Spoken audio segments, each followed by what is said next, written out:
Let's look at a movie.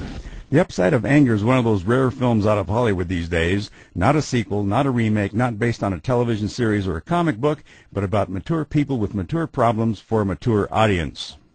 Most of all, however, it's good. In fact, starring Joan Allen in an Oscar-worthy performance, it's very good. She plays Terry Wolfmeyer, a Detroit suburban housewife and mother of 4 girls whose husband one day, without notice or warning, just suddenly leaves them. Terry's youngest daughter, known as Popeye, says that Terry was the nicest person she ever knew until things changed, and Terry changed and became angry. She also became a heavy drinker, usually with a vodka tonic in her hands. Although she hasn't heard anything, Terry believes that her husband ran away with his Swedish secretary and they both moved to Sweden. Then one day a neighbor, Denny Davies, shows up at the back door with a cold can of beer. Denny's played by Kevin Costner, who's also very good. He's a former baseball player and wants to talk to Terry's husband about a new subdivision that's planned for the property behind Terry's house. He tells Terry that he's just the front man who wears his World Series ring and gets a free lot from the new subdivision.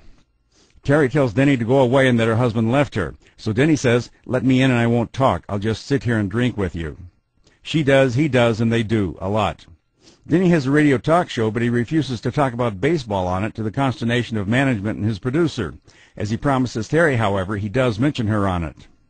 There's a very funny scene when Terry calls Denny to find out if he's been wanting to have sex with her, and she goes over to his house. Also, all 4 girls have interesting stories about them. There are also good, surprising scenes scattered throughout the film, some very nice directing touches, and you might be surprised to learn who the writer and director is. The Upside of Anger is not only very good, but also a good example of the downside of assumptions. I'm Dan Culberson, and this is Hot Shots.